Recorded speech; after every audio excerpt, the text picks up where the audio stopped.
Yeah, I just had a feeling I was probably gonna have to make this video today, but that's why I just ended up like holding off my thoughts on the Titans until after their decision was made.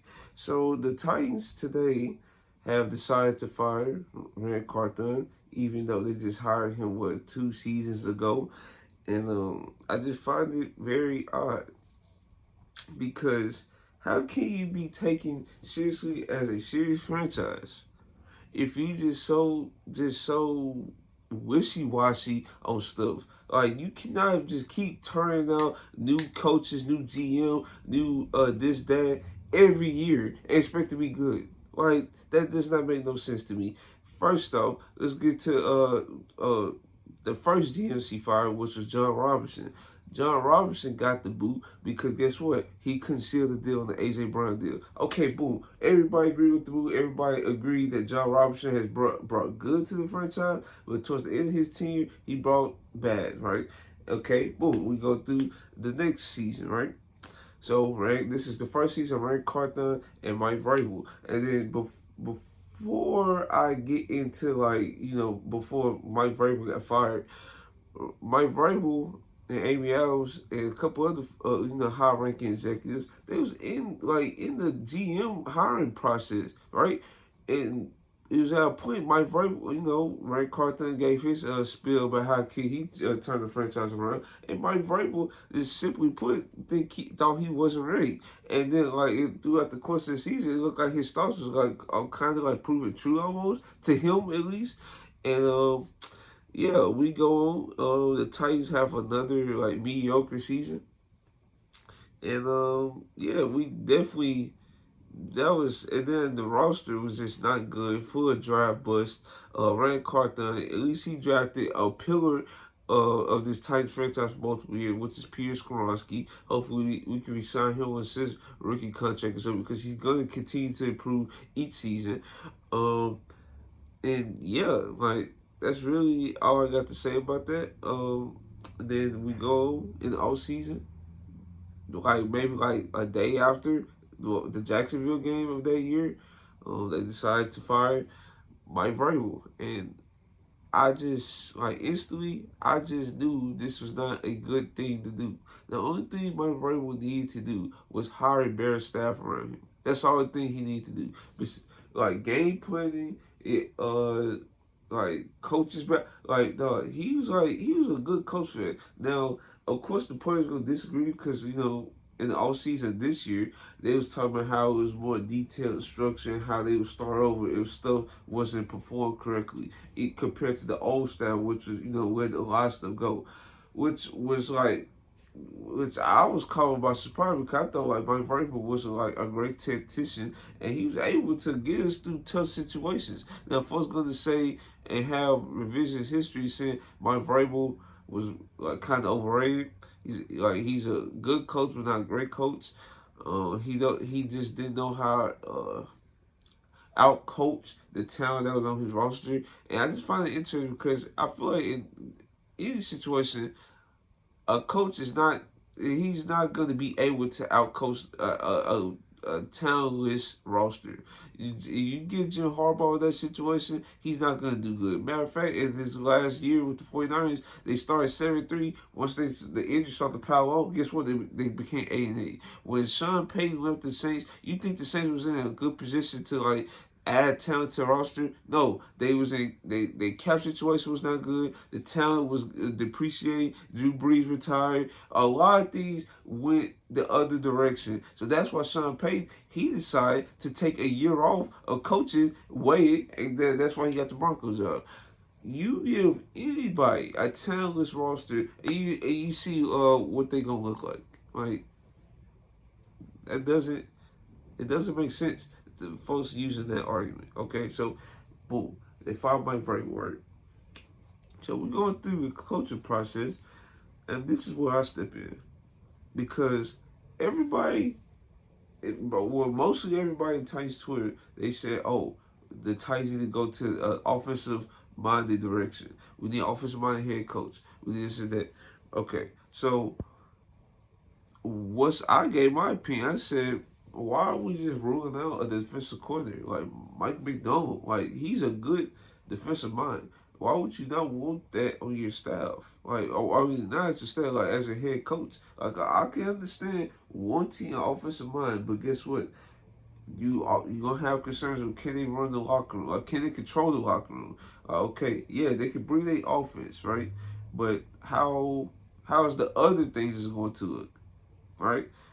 It was a lot that went into play, but folks just wanted to just go away from the head coach CEO type movements like the Dan Campbell's, Mike Vrabel's.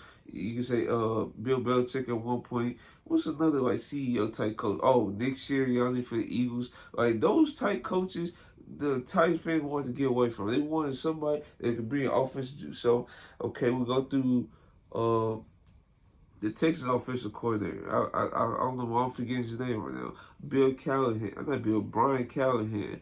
Um, it's a couple coaches, but yeah, went through all those coaching searches. There, we sell on our first like interview, which is Brian Callahan. Folks thought, okay, he been waiting for his chance at the job.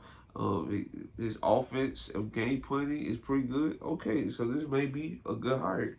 So his staff was impressive as well. Like getting Denard Wilson from the Ravens. He was a defensive backs coach for the Ravens and the Eagles. Good hire. Then we got the special teams coordinator, Colt Anderson. And then I'm not gonna front. Okay, we still kept our DB coach, and I think his name Anthony Harris. Like we kept some folks, but we let some folks go for Mike Vrabel stuff. But yeah, as we go along and we go into the season started very underwhelming. Like the preseason gave us like much needed hope because they were scoring like at ease with whoever was at QB, Will Evans, Malik Willis, Rudolph. It didn't matter. They were scoring at ease, right? So there was hope for the regular season, and boom, here's the regular season, and the first game of the season, we start out pathetic. Like, we had, a 17-point lead against the Bears. And guess what? The Bears didn't need to score a touchdown. They didn't need to score a touchdown to beat us, right? We beat ourselves. Threw a pick six, got a block punt, and then they ended up, kicking a field goal late. That we already know that season was gonna start on BS. So yeah, we're going to this. I think they faced the Jets or something. Also had another big lead. I think Will Evans had another bonehead turnover. And guess what? We lost that game as well, even though we still won that game. And in hindsight, look how the Jets turned out. Right? So boom. With the Titans finished 3-14 or something like that. Pathetic season.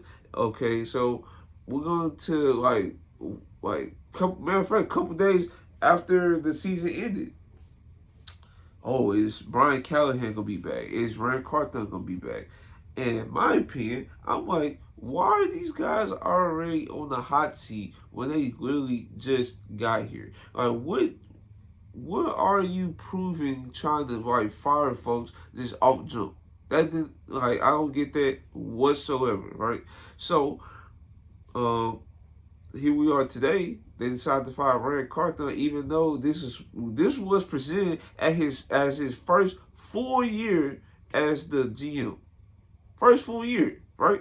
I just don't understand it. And then they come out with some BS statements saying, we want somebody that not only collects talent, we want somebody that eats, sleep, and breathe football. We want we want somebody that know how not only collect talent but know how have it mixed well with the teams and stuff. It's like, what? So now you trying to say Ran Carthon wasn't dedicated to his job, even though he successfully called Calvin Ridley. This Calvin Ridley was at the brink of signing with the Jaguars. Guess what? Ran Carthon swooped in and decided to talk to him. And guess what? He convinced him that the Titans would be a better situation, and he signed with the Titans. So that's a little dedicated to me. And guess what? he was in like a battle to get Jerry Sneed. Multiple teams wanted Jerry Sneed. And guess what? The Titans swooped in and signed him right there and there. Even though it turns out like he was like very like bad with the Titans and he was injured, but dog, look how that turned out. He also signed Lloyd Cushenberry. Like, yeah, he started out bad, but he started to pick up before his injury. Yeah, and then his Tony Pollard sign, that was a great signing. Like, yeah, Tony Pollard was like coming off the like fractured leg or something like that the season prior to him signing with the Titans. And guess what? He signed with the Titans. Now look, that was a great addition. He and Tyler Spears looked like a good running back combo. Even though I feel like they should have a bruising back in that depth chart, but hopefully they address it in the draft or something. But yeah, I just disagree. And then we have our owner don't even take questions to the media. So we can't even hear her unfiltered thoughts to the media that's going to ask her unfiltered questions. We don't get that. David Tepper, who folks recognize as probably the worst owner in the NFL, he takes questions for the media. Like, I don't get why is Amy Armstrong is so above that. I don't know, dog. I don't know. This is not a good situation. I was just making fun of the Jaguars not even 12 hours ago. Not even 12 hours ago. As soon as I came back from work. Oh my God. But whatever, dog. Hopefully we turn things around. I don't see, like, even when we potentially fire Brian Callahan 6 games to next season, because he will start out pretty bad next season. I don't know what the expectation of Brian Callahan, but he's definitely going to start out bad again next season, because the talent is definitely not only got to pick the right talent, but according to them, we got miss Will, even though most of his talent was mostly comprised of John Robinson picks. But neither here nor there. Hopefully you guys like, comment, subscribe, and this your boy Trail. I'm out.